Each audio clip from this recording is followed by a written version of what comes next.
Okay, hello everyone. Assalamualaikum. I hope you all are doing great. This is me, Zuena Huzaifa, and today I am back with another interview with Garrett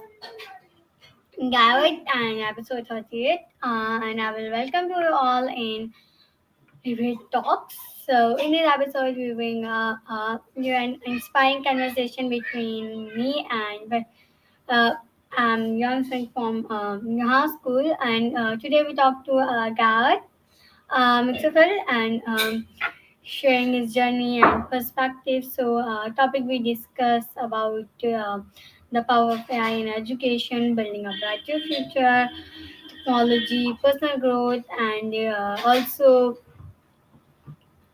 we can talk about her journey. Like she's a graphic designer, tennis coach, tennis player. So let's start our interview.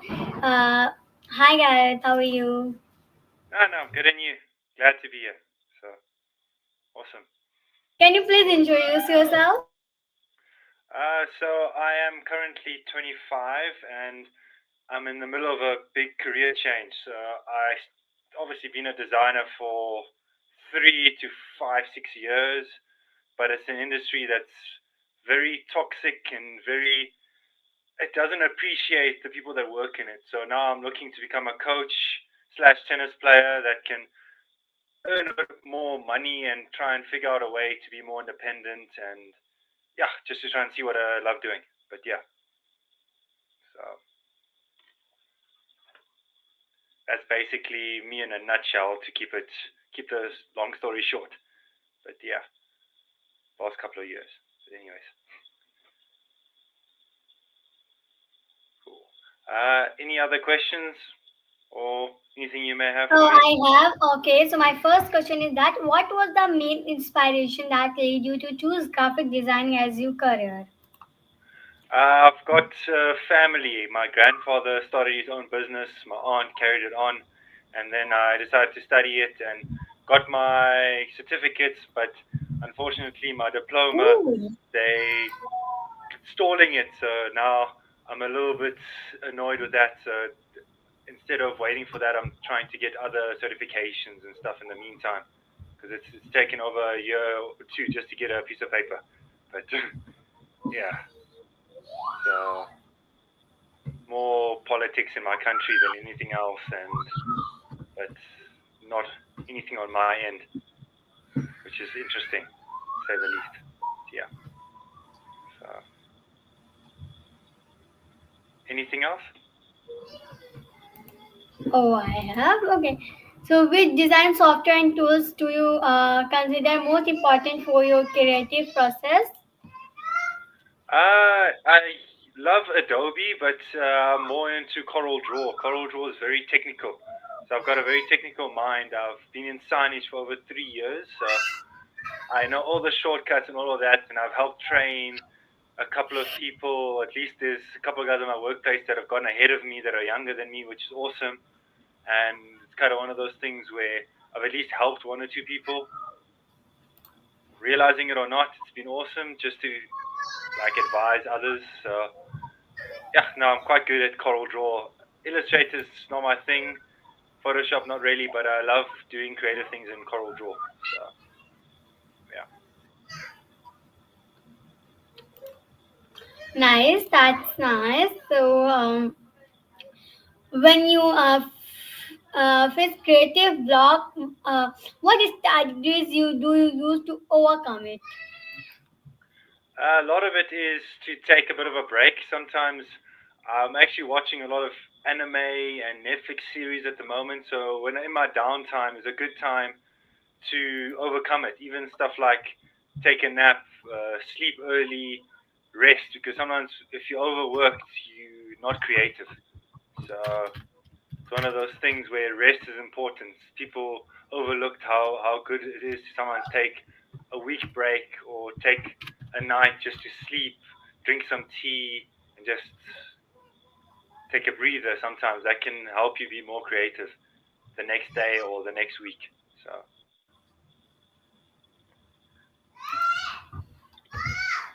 cool.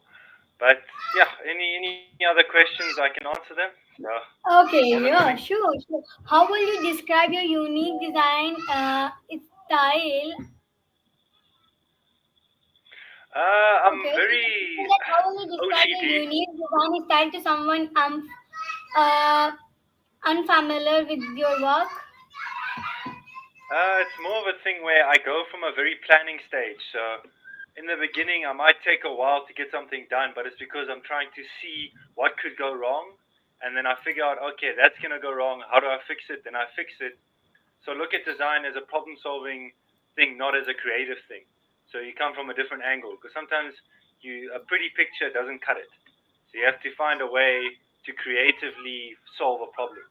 So you have to take some time, make notes, draw pictures, look at what other people have done, take inspiration, and find how you achieve your design. It's not an easy process. It's something that requires study and hard work. So, but design is a field that if you're creative and hardworking, you can achieve. So you just need to find the right environment and right way of working and right mindset. So Nice. Okay. Okay. Now my next question is that could you tell us about one project you are most proud of and explain why it stand out? I suppose recently there was a trailer that I did that took me about a couple of months to get the design through, got approved, and then I suppose seeing the trailer getting wrapped and seeing the pictures come out in the quality, and you can go up to it and you can see the meat has been well cooked, and it looks like a trailer. If you look at it, you get hungry, and then you want to go buy at the trailer. So it's one of those things where I put in all that effort, and there were times where it felt like it was never going to go through. But then, at the end of the day, I took pictures of the finished work, and I realized all hard work does pay off. It's just patience. So yeah, basically in a nutshell, yeah. So it's a cool job, and ended out being quite a good result. So yeah. Any other questions or anything that you'd like to ask me? Yeah, yeah. Okay, tell me, what methods do you use to keep yourself updated with the latest design trends? LinkedIn is very good. LinkedIn is what's actually got my name out there the last couple of years. Because what I did is instead of posting what I did, I followed inspirational people, and it helps when you're having a bad day to just keep up to date on that app, as it's a very intrusive app that sends you notifications every 5 minutes, and it keeps you up to date. And I think Reddit and Instagram, all the social media platforms are awesome places to follow the right things. If you follow design agencies and follow, like, even Pinterest is great places to find ideas. So, and there's a lot of cool sites out there that can help with AI nowadays, which it's a beautiful tool, AI, but you need to know how to use it, or else you'll end up doing not so great things. But yeah, that's in a nutshell. So, anything else?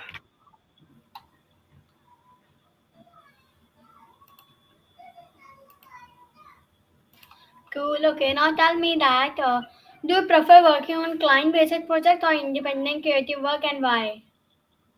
Both. I don't mind working with clients. It just depends on what client, because I've dealt with clients that have sworn me before, and I've dealt with other clients that are awesome to work with, and you actually experience that client. So I actually prefer to rather work with a client than independent, because independent is a lot harder, whereas with a client, if you find the right clients, you can grow your name a lot better. Whereas if you're by yourself, you tend to be isolated. So working with clients can be a good thing. So just need to find the right people and connections. Then you can go for.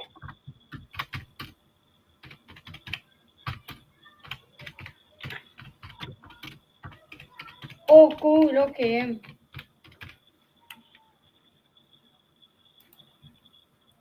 Awesome.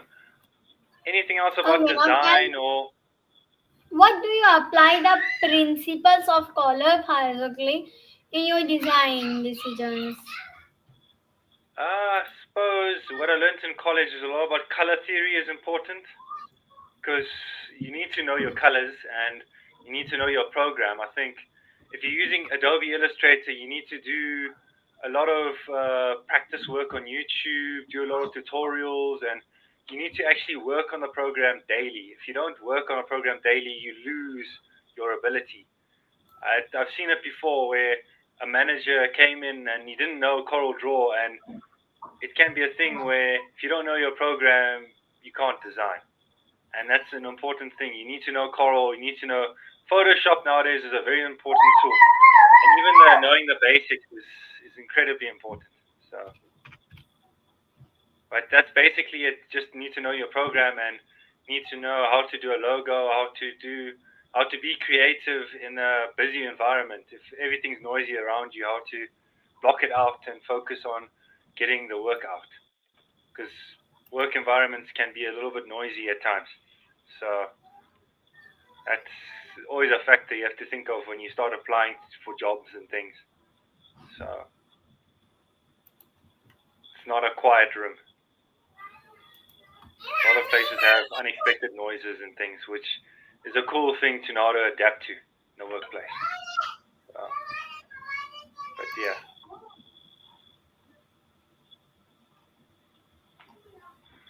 Anything else about the design world, tennis, coaching, education, anything that you got? Yeah, I have. Okay, tell me, how do you usually respond to feedback or revision requests for clients? Normally with the client, you have to be very patient because a lot of clients don't understand the pressure you're under. So they think you're the only client, and they can tend to lose it when you take too long, and you have to try and keep them updated. If you keep a client updated, they're normally a lot happier with you than if you leave them in the dark. So clients normally just need information. If you tell them it's going to take this long, you have to stick to your own deadline, or else they can get a little bit upset very quickly. I've learned the hard way in that regard. So our deadlines, I think, create gettable deadlines, not things that are impossible. But yeah, so our clients are easy to deal with if you keep them informed. So yeah. Anything else with clients or any other questions on in that area? Yeah. Can you tell me what is the most valuable piece of advice would you give to someone starting in graphic designing? Get the right qualifications. So make sure you go to a institution that can provide you a diploma, that can get you a bachelor's degree or something that can get you hired. Because a lot of the problems that designers are facing nowadays is actually getting a job after they get their education. So I think the first step is to make sure you're qualified and that marks count, that don't just think a piece of paper can get you the job. They look for the outstanding and the people that work the hardest. Those are normally the people that get the job. So it's all about the work. Sometimes they see your portfolio and then they make decisions from there.